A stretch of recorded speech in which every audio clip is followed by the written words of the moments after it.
Hey guys, welcome back to today's video. Today is Monday, March 23rd, 2020, and today we're going to be taking a look at the 2020 electoral map, giving Donald Trump his best case scenario in the election.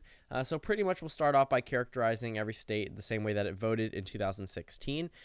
Basically just drawing that 306 to 232 map that we saw with Donald Trump against Hillary Clinton. I'm using Joe Biden as the presumed nominee against Donald Trump, mainly because of the fact that Joe Biden looks like he's on track to win the nomination as of right now. If there is any change in the frontrunner status between Joe Biden and Bernie Sanders, obviously I will update that accordingly when I do make future videos, but as of right now, Joe Biden is the presumed Democratic nominee, as he does have a larger delegate lead than Obama ever had over Clinton, and Clinton ever had over Sanders for that for a pretty substantial portion of the primary, disregarding superdelegates.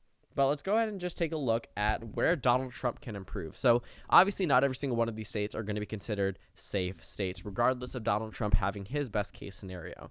When we're talking about a number of these Democratic states, a lot of them have shifted a lot more to the left since Donald Trump has been elected. I would say those are states like Nevada and Colorado and New Mexico, possibly even Republican states, Texas, Arizona, Florida.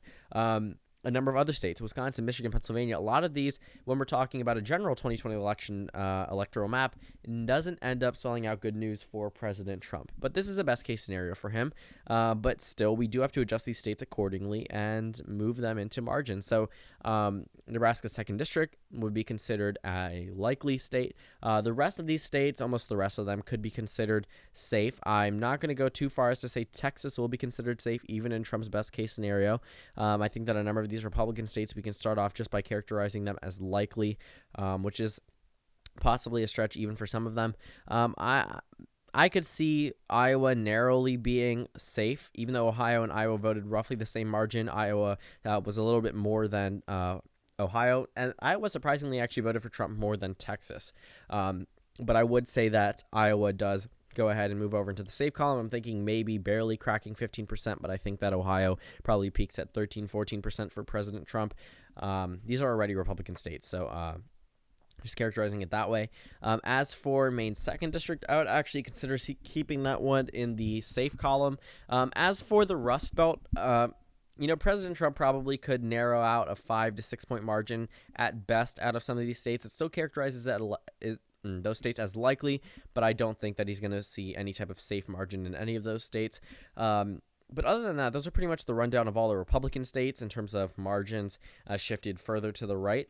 Let's go ahead and take a look and see some of these Democratic states that went to Hillary Clinton, but that would be closer if it was the best case scenario against Joe Biden.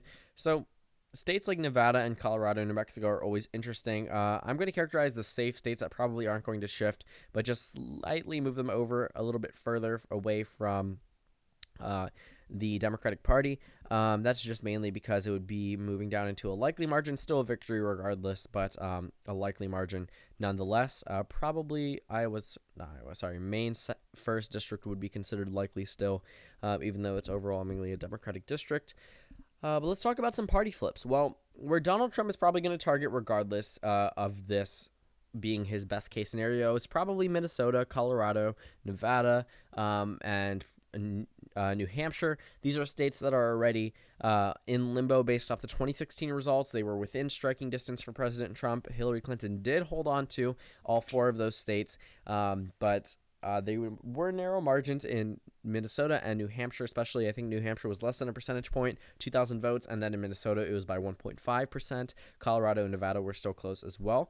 But I believe Minnesota actually is a state that has been held for the the Democrats, the longest, the longest continuous streak, or the only state that has held the same political party, voting pattern since 1972. I think that was the last time Minnesota went to the Republican Party. So if Donald Trump was to win here, which he would in this scenario, would be momentous for the Trump campaign. It would just be such a big deal that almost 50 years later, Donald Trump is the first person to flip the state of Minnesota. But let's go ahead and take a look at what a margin would look like for President Trump in some of these states. Minnesota, honestly, would probably still be a lean state, though we're seeing likely in those three Rust Belt states, it's 5-6%. honestly, we're probably seeing a 4 or 5% for Donald Trump in the state of Minnesota at best, even in his best case scenario. Moving up to the Northeast, we'd probably see Donald Trump carry the state of New Hampshire. It'd still probably be a lean state. His approval rating has definitely dipped since he's been elected. And if you take a look at the voting base there, they don't exactly have the best history with Donald Trump. Not necessarily 2016, but the comments he has made, and the Democratic Party, like I said, will not forget that. That is something I brought up back in late 2017, early 2018, but I can guarantee it once we hit the 2020 election cycle, that's going to be playing in New Hampshire. Just because that would just be damaging to President Trump. But looking over at the Northeast, we'd probably see Donald Trump carry Maine at large in a best case scenario by a lean margin. It still adds a little bit of electoral votes to Donald Trump, not exactly the most, but it's still something regardless. Donald Trump would carry Maine at large, which puts him at 322 electoral votes. Where the Democrats are probably going to not have as strong of a hold if Donald Trump is to be in his best case scenario is probably Virginia.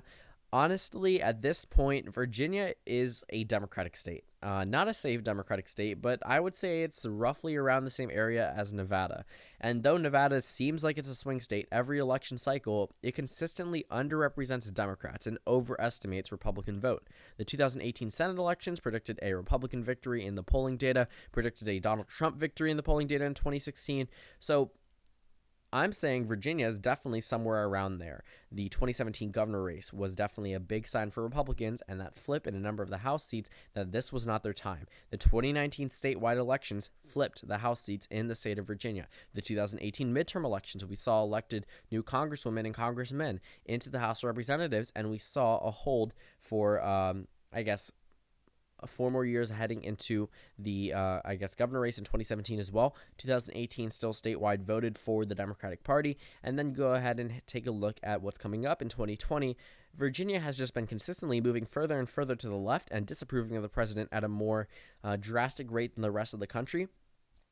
That if this was Donald Trump's best case, he would only win Virginia by a tilt margin. Now, I know there are some of you guys who may live in Virginia that may not necessarily agree with that, but if you take a look at Northern Virginia, they pretty much control the entire state in terms of voting power. When 2008 hit and John McCain lost the state of Virginia, even though Republicans had been winning there for such a long period of time, Bill Clinton couldn't even carry it. It was a big deal because the rest of the state was tied. Southern Virginia was tied because Richmond was counteracting those Republican areas. But Northern Virginia carried it for President Obama. And this time around, I do think that it will be extremely narrow. And if Donald Trump was to win it, it would be by a tilt margin. I'm talking less than 1% at that point. Colorado and Nevada are probably the only two states that I could actually see flipping from this point on. New Mexico, I would see narrowed down into a lean state, but I'm not seeing New Mexico flip.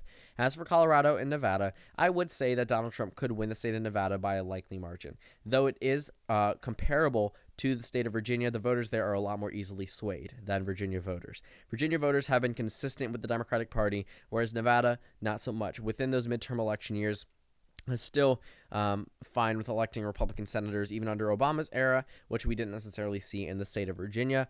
And if you take a look at the voting demographic in the state of Nevada, they weren't exactly too excited to vote for Joe Biden in the Democratic primary. So if Donald Trump was to appeal to any type of Latino group, it would be in the state of Nevada, assuming that this is his best case. But for Colorado, I'm still seeing at most a lean characterization. But this puts Donald Trump at 350 electoral votes and Joe Biden at 188. This would be a complete blowout for President Trump compared to the 2016 map. And I think that if Donald Trump is reelected, he probably won't win more electoral votes than he did the first time. He would join the likes of Woodrow Wilson and Barack Obama in winning less electoral votes during their reelection bid than the first time. But if this does end up being a scenario, again, this is not my prediction. This is a best case scenario for Donald Trump. He would be doing phenomenal. He held on to the Rust Belt, flipped to Minnesota, Colorado, Nevada, Virginia, New Hampshire, and Maine at large. I don't think I'm missing anything else there. And just looking at this electoral map, it'd be absolutely dominating for Donald Trump. If you put this into a little bit more perspective by just characterizing, if you just imagine all the rest of the red states that are considered, I could actually just do it real quick. It would just show that there's like a sea of red, and this is actually somewhat what we saw in 2004, 2004. I don't know why I said 2004. Force of habit, I guess. Where George W. Bush carried, all of these states besides these 4 states, Pennsylvania, Michigan, Wisconsin, and Minnesota. These were Democratic states. But other than that, New Hampshire was also a Democratic state, and so was Maine.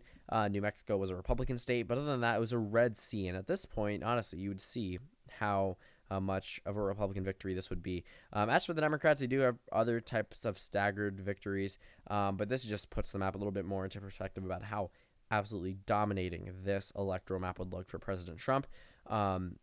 But obviously, this is just a what-if scenario. There's no guarantee that this happens, nor is there a likelihood of this happening. But if everything was to work out for President Trump and the economy recovers, COVID-19 solved within the next week or two, obviously, that would definitely put him in a much better standing. But a lot more would have to be in favor of him, for him, in order to achieve this type of electoral map. But thank you guys so much for watching this video. Make sure to comment down suggestions below, and I will see you all tomorrow.